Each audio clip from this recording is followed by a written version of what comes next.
You're listening to the Cyberwire Network, powered by N2K. Some people who do email scamming and get rich off of email scamming are really vocal about that in Nigeria and take pride in it and show off their wealth. And there's kind of a sense that if people are dumb enough to get tricked, then they don't deserve to have their money. And the scammers sort of outwitted them and outsmarted them and deserve to have it. Hello, everyone, and welcome to the CyberWire's Hacking Humans podcast, where each week we look behind the social engineering scams, phishing schemes, and criminal exploits that are making headlines and taking a heavy toll on organizations around the world. I'm Dave Bittner from the CyberWire, and joining me as always is Joe Kerrigan from the Johns Hopkins University Information Security Institute. Hello, Joe. Hi, Dave. As always, we've got some good stories to share, and later in the show, we'll have my interview with Lily Hay Newman from Wired. She's discussing her recent article on Nigerian scammers.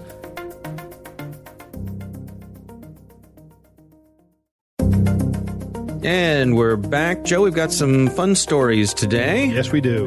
Let me get started with this one. This is an actual true story from a friend of mine, actually a former professor of mine from college. He was hired to test the security of various physical systems, let's call them. Okay. This was not long after 9/11. You think back, there was an air of heightened security all around. Mm-hmm. And one of the places he was hired to test was airport security. So here's what they did. Okay. They hired someone who had significant physical disabilities. And this was someone who was in a really high-tech wheelchair. Right. So imagine Stephen Hawking, that sort of thing. Mm-hmm. He's got a respirator on the back of the thing. This person has a lot of tubes hooked up to him. He's a very thin, sort of frail-looking person because of the situation that put him in that wheelchair. So they hire that person, buy him a plane ticket, and send him through the line. But they gave him a little something extra to take with him to test the security. Mm-hmm. Strapped to the side of his wheelchair, they put a colostomy bag. Right. Filled with chocolate milk. Okay. And just to make sure there wasn't any confusion as to what they were up to, they put a hand grenade in the bag full of milk. It was inert, right? It was inert, indeed, yes.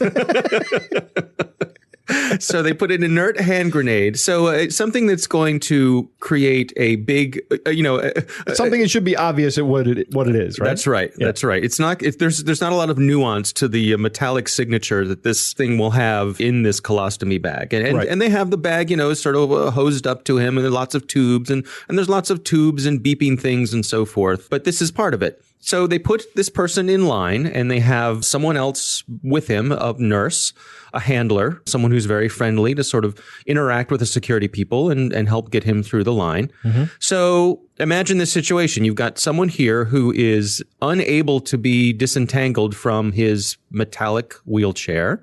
That's the story that they spun up here, because if they disconnect him from all of the things that he's connected to, he will not survive. Right. So they send him through the line, and then just for good measure, they put several people who are also on this team behind him in line to kind of put the heat on with the security people. Right. So they've got people saying, come on, I got a plane to catch. Why are you taking all the time with this guy? I'm going to be late to my plane. So these people are hired, part of the game to be jerks. Right. To try to move things along. So they send him through, and the security folks do their scannings and everything. And sure enough, what do you know? The hand grenade got through. Sure. No problem at all. Sure. So let's walk through this. There's a bunch of different social engineering techniques that were going on here. Yes. I will say this, though. The crew of people behind them yelling at them may be part of the test, maybe not part of the social engineering organization, because I believe that they're trying to emulate actual angry passengers. Yeah, well, I think the social engineering component of that is you're trying to put more pressure on the people whose job it is to test these things. That's right. You want to get them to hurry it along. Right. The bigger part of this social engineering piece is that here's a frail guy who has already been through a lot of stuff. Let's not hassle this guy anymore than we need to. What are the odds that this person is up to no good? Right. So you've got that coming into play. So there's social engineering there of saying, this person probably is not going to cause any trouble. trouble. So let's give him a cursory check. He has this wonderful person with him, this nurse. What are the odds that we have a problem here? Right. But of course, the test was to see how easy it could be to get something through here. And this is the kind of thing where if some bad guys wanted to get something onto a plane, well, this worked. Who's going to want to touch a colostomy bag? Right. Right. So you're dealing with a yuck factor. Right. Exactly. So you've got sympathies, right? People have a natural, they don't want to put this person through any further indignities. Yep. You've got the yuck factor, like you're talking about. And then you've got the pressure factor behind you of people yelling at you. And all that makes for something that pushes essentially a weapon through the security process. Right. And made it through without a hitch. Right. So an interesting lesson there, a little different from some of our cyber stories, but certainly an interesting exercise of lots of combined social engineering techniques. Yep. And these folks were successful. I would consider that a physical penetration test. Yep, absolutely. All right. So what do you got for us this week? So I have something on one of my favorite topics, Dave, and that's passwords and breaking them. Okay. And it seems that the norm is that password use and password choosing, I guess you could say, is risky and lazy at best. Right. We reuse passwords, period. Right. We're reusing passwords, or we're slightly modifying a password and then reusing that. Right. So some researchers at Virginia Tech have published a paper back in March of this year called The Next Domino to Fall, an empirical analysis of user passwords across online services. And they document their password analysis. And what they did was Virginia Tech researchers showed that more than 16 million password pairs can be cracked with just 10 guesses. So if I know who you are, and by password pair, they mean username and password. Right. So if I know your username, like let's say in a breach that's happened, I get your email address. Well, chances are you will use that email address across multiple sites. Sure. So if I see the same email address and I know that you reuse passwords, or I think that you reuse passwords, and you do reuse passwords, or you slightly modify them and then reuse them, then I can guess your password in less than 10 guesses. That's what these researchers are saying. Wow. What stood out for me in the paper, one of the points that stood out for me was they collected 497 million passwords that were hashed, and they were just hashed. They weren't salted. They were just plain hashes. But they broke 460 million of them in a week. Wow. That's 92% of 500 million passwords they cracked in a week. Okay. So that alone speaks volumes to the problem. Right. The study was demonstrating the social engineering that's involved in understanding that people reuse the passwords or just slightly modify them. Virginia Tech then provided the data set anonymized to Dashlane, and Dashlane researchers noticed the prevalence of something called password walking, which is the practice of using letter and number combinations that are next to each other on the keyboard. So, you think of 1, 2, 3, 4, 5, 6 or QWERTY, right, but QWERTY, yeah. Right. You don't really think of 1QSZ, XS, W2, because if you look at that as a password string, you're going to say, hey, that looks kind of normal. But if you look at a QWERTY keyboard and just go down the first column and back up the second column, there's your password. I see. Right. And Dashlane noticed a prevalence of that as well. Interesting. Also, lots of people use brand names as well as the names of cultural and musical icons in the report. So like Pokemon and Metallica and Star Wars were in there. These are remarkably easy to guess. They fall very quickly just to a basic dictionary attack because the word Metallica is going to be in every single password dictionary. Right. Some passwords were obviously created out of frustration. They noticed the use of some profanity in these things. Of course. Naughty words and phrases. Right, exactly. The research noted that it's difficult for people to remember passwords for each of their 150 plus online accounts and then plus their business accounts and everything. And the solution that most people arrive at is they're just going to reuse or modify passwords. And that's an untenable situation. Right, right. For example, I can see, if someone decides that they want to use the word hedgehog as their password. Right. And then they'll use hedgehog Facebook to log into Facebook and hedgehog Twitter to log into Twitter and hedgehog Bank of America to log into Bank of America. Well, those are all going to get cracked probably in under 10 guesses. Well, if I get one of them, it doesn't take a rocket scientist to figure out what the pattern might be for other login places, right? Yeah, if I break your Twitter password and find out that it's Hedgehog Twitter, then I'm going to guess. The first guess for Facebook is Hedgehog Facebook. Right. Right. So this harkens back to one of my points of evangelism that I say over and over and over again, and that is use a password manager.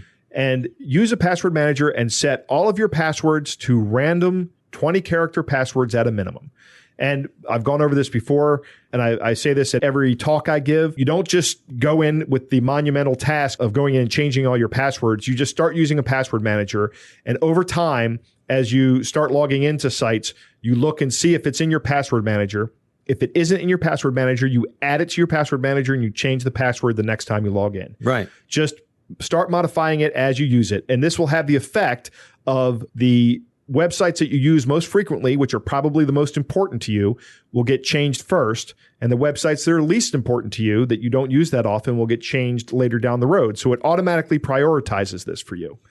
And in effect, it'll bulletproof you from these sort of social engineering attacks. Well, it'll bulletproof you from the social engineering attacks. That's right. They won't be able to use that because you'll be just using some random set of characters, numbers, letters, and uppercase, lowercase, all that. But you're still going to be vulnerable to a brute force attack. But it's still going to be very, very hard to randomly guess a 20-character password, even with an MD5 hash, which is a very fast and very weak hash for password security. So I guess you sort of shifted to that scenario we joke about, where if you and I are being chased by a bear, I don't have to outrun the bear. I just have to outrun you. Right. So if the bad guys will go after the weak passwords first, presumably. That's right. They'll pick off the little weak, sick ones. Right. Exactly. All right, Joe, it's a good one. Protect yourself from those social engineering attacks. Password managers, random long strings. Yep. All right, Joe, it's time for our catch of the day. This week's catch of the day comes from friend of the show, Graham Cluley. He had something he put up on Twitter. He said, "Sheesh, my dumb email filter shoved this email from JP Morgan in my spam folder.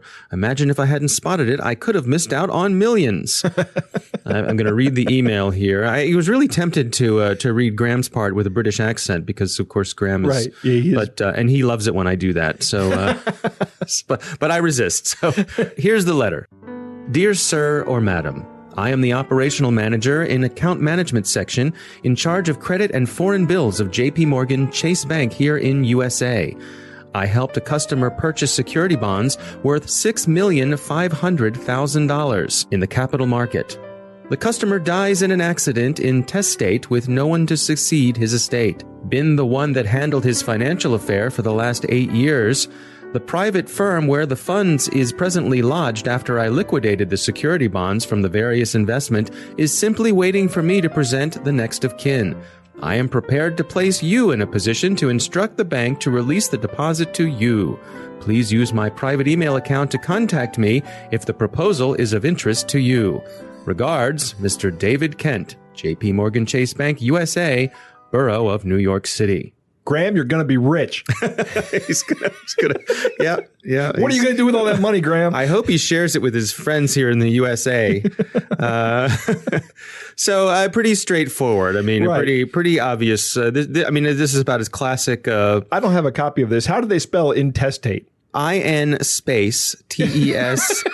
TATE. Because I thought they might have spelled it as more than one word because it is one word. Ah, okay. Meaning without a will. Oh, all right. Yeah. So, about as straightforward as a Nigerian email scam is without actually talking about a Nigerian prince. So, right. It's coming from a very reputable source, JP Morgan Chase, right? That's right. You've heard of JP Morgan Chase. Absolutely. You've never heard of some guy in Nigeria who claims to be a prince. And if anybody was going to have $6.5 million sitting in the bank, they'd keep it at JP Morgan Chase. It would be JP Morgan Chase. Right. So legitimacy here, you can see how someone could possibly fall for this, but the English is so broken. Yeah, it's obviously not somebody from New York. And as Graham pointed out, this got automatically routed to a spam filter. So bravo to whatever email service he's using that they recognized it and routed it there. So, all right, that is our catch of the day. All right, coming up next, we'll have my interview with Lily Hay Newman from Wired. Joe, earlier this week, I had the opportunity to speak with Lily Hay Newman. She's the security staff writer at Wired, and she recently authored a story for them, and it was titled, "Nigerian Email Scammers Are More Effective Than Ever." Here's my conversation with Lily Hay Newman. I think for a lot of us who've been at this for a while, who've been around throughout the years from the beginnings of email, the Nigerian prince scam was probably one of the first scams that we may have seen, certainly related to email. Can you take us through the history and evolution of these scams coming from Nigeria? They are very classic and kind of embedded in popular culture, mainstream thought. I feel people reference the Nigerian prince scam kind of all the time, just casually. Basically, the scams are very consistent and they noticeably have not evolved that much. They definitely have in some ways, and some of the techniques are improved or changed or updated. But what's most impressive about them, I find, is that they're really based off of very simple confidence man hustle that dates back even farther than email, truly the classic schemes that are sort of feeding on urgency, feeding on compelling story, a simple story, not too many details, and just going after a big population, and you only need a few people to get tricked.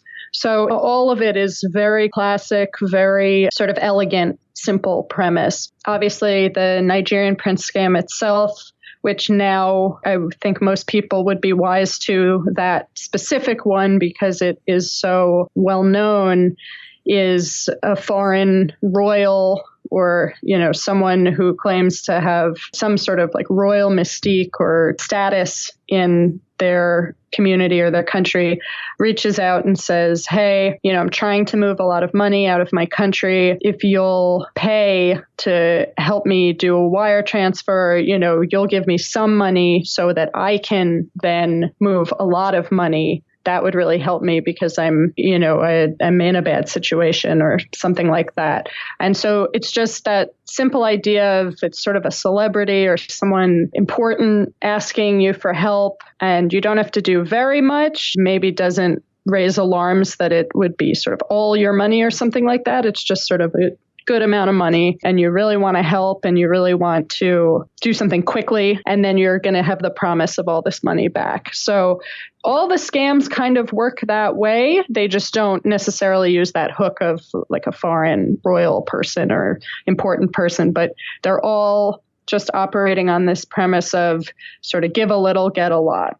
And one of the things you pointed out in your story was how they're targeting small businesses. Right. So I would say that that's the biggest change in the past few years. This concept of business email compromise has really grown, and there's always been, businesses have money. People have always been trying to steal the money. It's not that much of a technological innovation or something.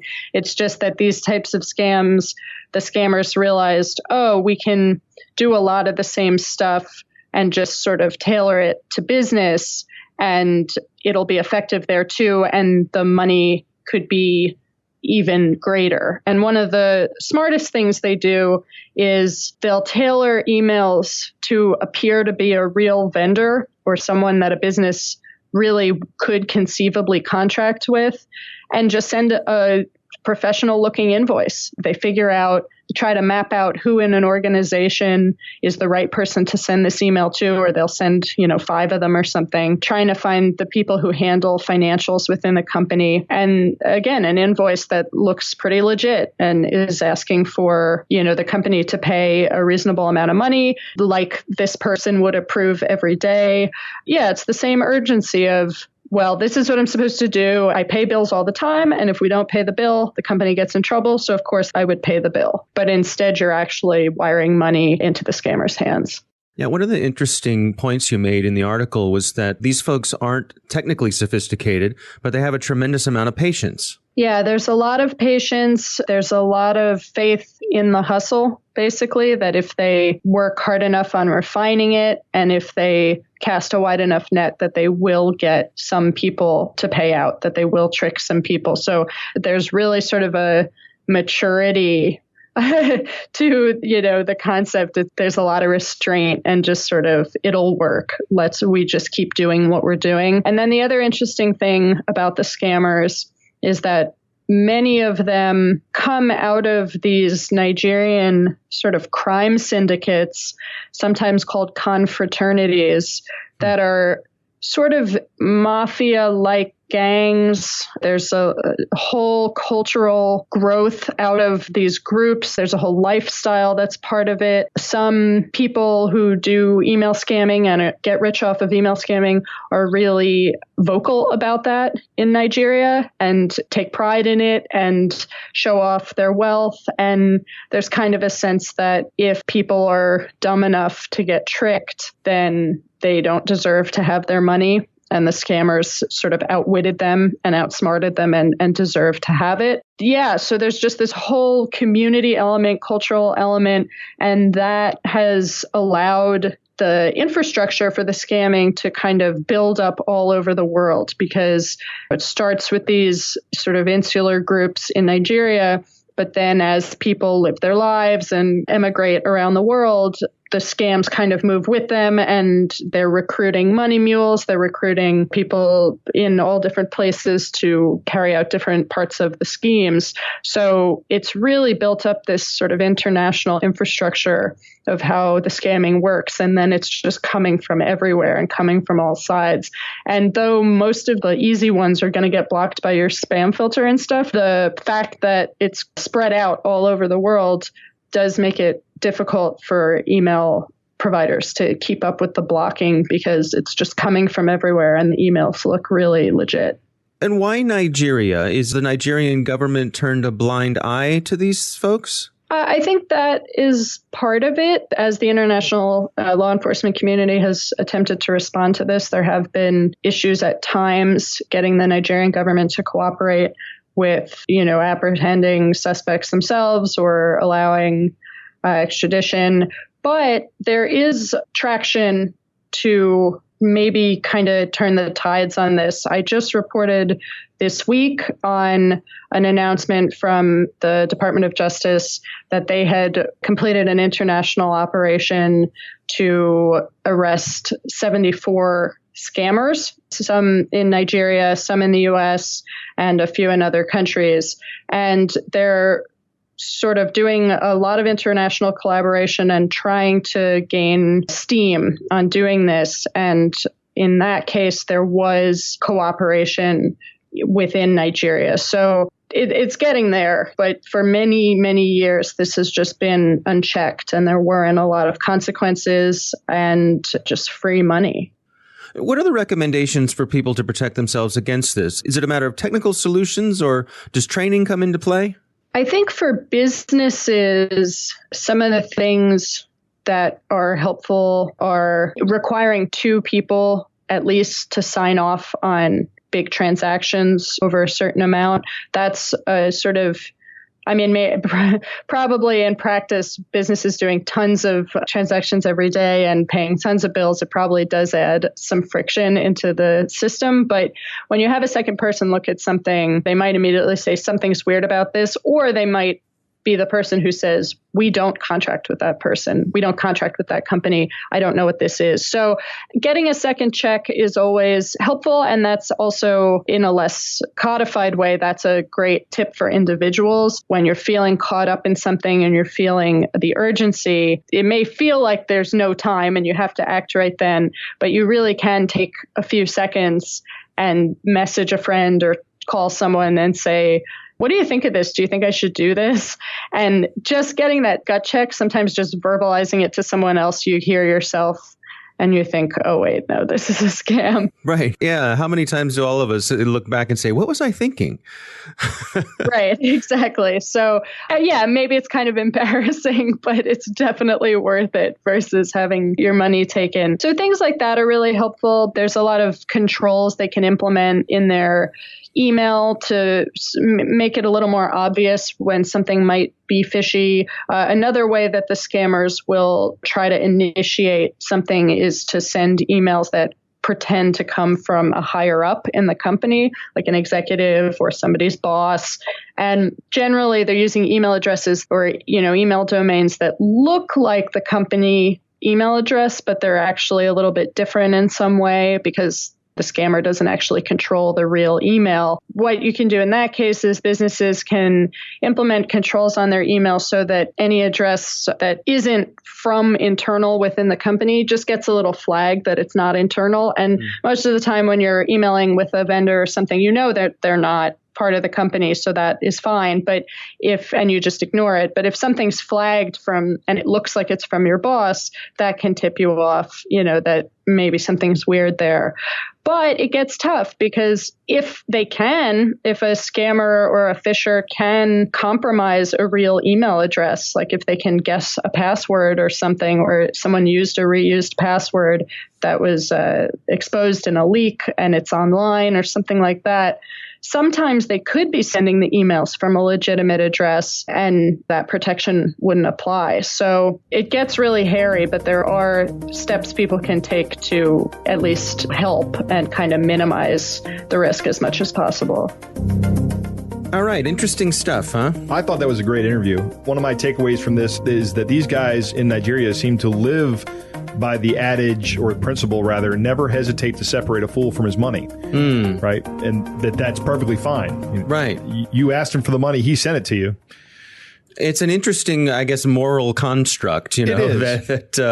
It's not my moral failing for taking the money from you. It's your failing for being gullible enough to give it to me. Right. And I kind of disagree with that. Sure. I don't kind of disagree with that. I totally disagree with that. Yeah. But they do have a different moral construct, it seems. Yeah, absolutely. I also really liked her advice of talking it over with somebody. She called it a gut check. I think that's great. When you start saying something that you're thinking and it sounds stupid, and this happens to me a lot, right? Like I'll be talking to someone and I'll be saying something. I'll go, wait a minute, this is just a terrible idea, right? Right. And it doesn't have to be with anything like this. It could be like with our plans for the day. It could be something as simple as that. And just the fact of dumping that out of your mouth and saying it to somebody can let you know, by hearing yourself say something, that just lets you know that this is a profoundly bad idea. Right. All right, well, that is our podcast. Thanks to the Johns Hopkins University Information Security Institute for their participation. You can learn more at isi.jhu.edu. The Hacking Humans podcast is proudly produced in Maryland at the startup studios of Data Tribe, where they're co-building the next generation of cybersecurity teams and technology. Our coordinating producer is Jennifer Iben. Editor is John Petrick. Technical editor is Chris Russell. Executive editor is Peter Kilpie. I'm Dave Bittner. And I'm Joe Kerrigan. Thanks for listening.